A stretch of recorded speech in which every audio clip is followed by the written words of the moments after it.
Hello friends, genius classes YouTube चॅनलवर आपल्या सगळ्यांचं स्वागत आहे. या चॅनलवरती आपण इयत्ता 7वी स्कॉलरशिपचा अभ्यास करत आहोत आणि आजचा टॉपिक आहे मूळ संख्या आणि संयुक्त संख्या. टॉपिकला सुरुवात करण्याआधी तुम्ही आमच्या चॅनलला सबस्क्राईब केलं नसेल तर नक्की करा आणि व्हिडिओ आवडत असतील तर लाईक आणि शेअर नक्की करत राहा. तर आजचा टॉपिक आहे मूळ संख्या आणि संयुक्त संख्या. तर बघूयात मूळ संख्या. तर मूळ संख्या म्हणजे काय? तर ज्या संख्या फक्त एक आणि स्वतःच्या पाढ्यात असतात त्यांना मूळ संख्या असं म्हणायचं. म्हणजे त्या संख्यांना एक आणि ती संख्या स्वतः हे सोडून इतर कोणतेही विभाजक म्हणजे फॅक्टर्स नसतात. उदाहरणार्थ बघूया. उदाहरणार्थ बघा 17 चे फॅक्टर्स किंवा अवयव कोण कोण आहेत? तर 17 हा टेबल फक्त 1च्या आणि स्वतःच्या पाढ्यात आहे म्हणून त्याचे फॅक्टर 1 आणि 17 असे असणार आहेत. 31 बघा 31 याचे सुद्धा फॅक्टर्स जर आपण बघितले तर कोण आहे? 31 हा नंबर फक्त 1च्या आणि 31च्या म्हणजे स्वतःच्याच पाढ्यात आहे म्हणून 31 हा सुद्धा मूळ संख्या आहे, प्राईम नंबर आहे. तसंच 47 फॅक्टर्स कोण आहेत? 1 आणि 47 म्हणजे 47 या संख्येला फक्त 1 आणि 47नच भाग जातो म्हणून ह्या प्राईम नंबर्स आहेत म्हणजेच मूळ संख्या आहेत. थोडक्यात काय? जी संख्या फक्त 1च्या आणि स्वतःच्याच पाढ्यात असते त्यांना आपण मूळ संख्या असं म्हणणार आहे. आता आपण 1 ते 100 मधल्या मूळ संख्या बघणार आहोत. तर मूळ संख्या 1 ते 10 मध्ये कोणकोणत्या आहेत? तर 1 ते 10 मध्ये 2, 3, 5 आणि 7 ह्या मूळ संख्या आहेत. म्हणजे 2, 3, 5, 7 हे फक्त नंबर स्वतःच्या आणि 1च्याच पाढ्यात आहेत. 2 ही एकमेव अशी सममूळ संख्या आहे. 2 ही एकमेव सम असणारी मूळ संख्या आहे. इथून पुढे आपण ज्या संख्या बघणार आहोत त्या सर्व संख्या विषम संख्या असणार आहेत. कारण प्रत्येक समसंख्येचा फॅक्टर 2 हा असतोच. त्यामुळं कोणतीही समसंख्या मूळ नसते अपवाद 2 सोडला तर. आता 11 ते 20 मधल्या मूळ संख्या बघूया. तर 11 ते 20 मध्ये 11, 13, 17 आणि 19 ह्या मूळ संख्या आहेत. 21 ते 30 मध्ये कोणकोणत्या आहेत? तर 21 ते 30 मध्ये 23 आणि 29 ह्या दोनच मूळ संख्या आहेत. 31 ते 40 मध्ये 31, 37 या दोन मूळ संख्या आहेत. 41 ते 50 मध्ये 41, 43 आणि 47 या मूळ संख्या आहेत. 51 ते 60 मध्ये 53 आणि 59 या दोनच मूळ संख्या आहेत. 61 ते 70 मध्ये 61 आणि 67 या मूळ संख्या आहेत. 71 ते 80 मध्ये 71, 73 आणि 79 या मूळ संख्या आहेत. 81 ते 90 मध्ये 83 आणि 89 या मूळ संख्या आहेत. आणि 91 ते 100 मध्ये 97 ही एकमेव मूळ संख्या आहे. तर आता आपण बघितल्या 1 ते 100 मधल्या मूळ संख्या. 1 हा जो नंबर आहे त्याला आपण मूळ संख्या आहे असंही म्हणू शकत नाही आणि संयुक्त संख्या आहे म्हणजे कंपोजिट नंबर आहे असंही म्हणू शकत नाही. 1 ते 10 मध्ये ज्या मूळ संख्या आहेत त्या एक अंकी आहेत आणि त्या आहेत 4. 1 ते 10 मध्ये 4 मूळ संख्या आहेत म्हणजे एक अंकी मूळ संख्यांची संख्या 4 आहे. 11 ते 20 मध्ये 4 आहे. 21 ते 30 मध्ये 2, 31 ते 40 मध्ये 2, 41 ते 50 मध्ये 3, 51 ते 60 मध्ये 2, 61 ते 70 मध्ये 2, 71 ते 80 मध्ये 3 आणि 81 ते 90 मध्ये 2 आणि 91 ते 100 मध्ये 1 अशा टोटल 25 मूळ संख्या आहेत. म्हणजे 1 ते 100 मध्ये प्राईम नंबर्सची संख्या 25 इतकी आहे. आता मूळ संख्यांबद्दलचे काही महत्त्वाचे पॉइंट्स बघूयात. तर 2 ही पहिला पॉइंट आहे, 2 ही एकमेव सममूळ संख्या आहे. 2 ही एकमेव सममूळ संख्या आहे. दुसरा पॉइंट आहे 1 ते 50 मध्ये 15 मूळ संख्या आहेत. तिसरा पॉइंट आहे 1 ते 100 मध्ये 25 मूळ संख्या आहेत. चौथा पॉइंट आहे 1 ते 25 पर्यंत मूळ संख्यांची बेरीज ही 100 येते. 1 ते 25 पर्यंतच्या मूळ संख्यांची बेरीज 100 येते. आणि शेवटचा पॉइंट आहे 1 ते 100 पर्यंतच्या मूळ संख्यांची बेरीज ही 1060 येते. हे पॉइंट्स तुम्ही लक्षात ठेवू शकता, पाठ करू शकता की 2 ही एकमेव सममूळ संख्या आहे. 1 ते 50 मध्ये 15 मूळ संख्या आहेत.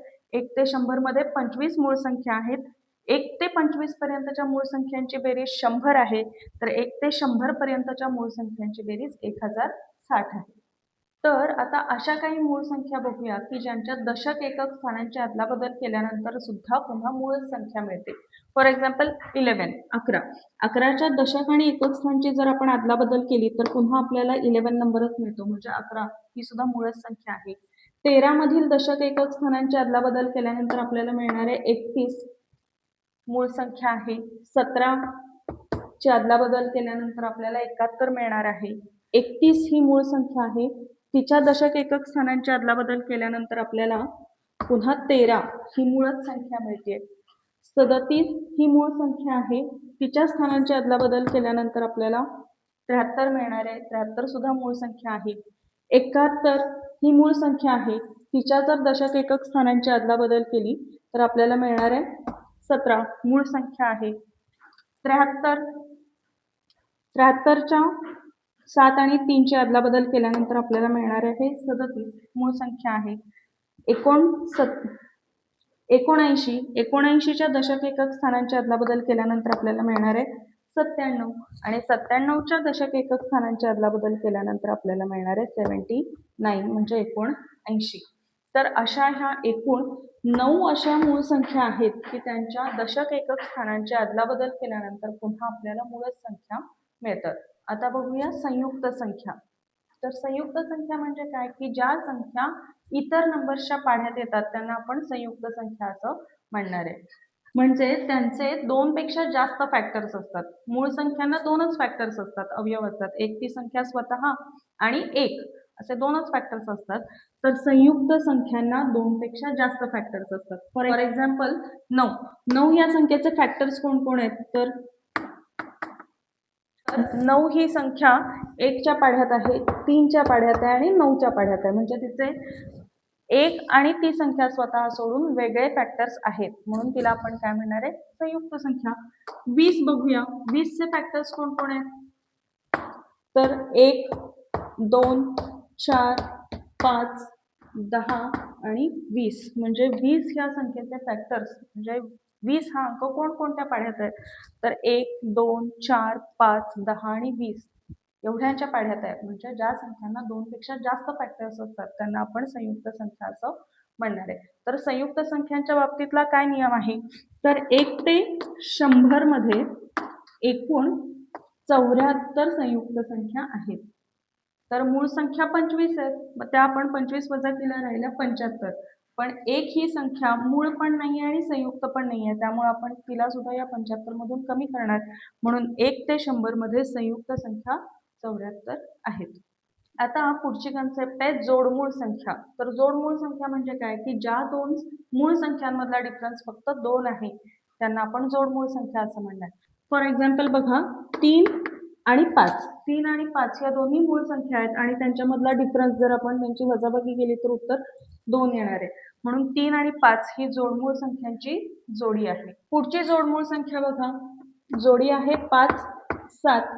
सलग येणाऱ्या 2 मूळ संख्या आहेत म्हणून ती जोडमूळ संख्यांची जोडी आहे. त्यानंतर आहे 11, 13.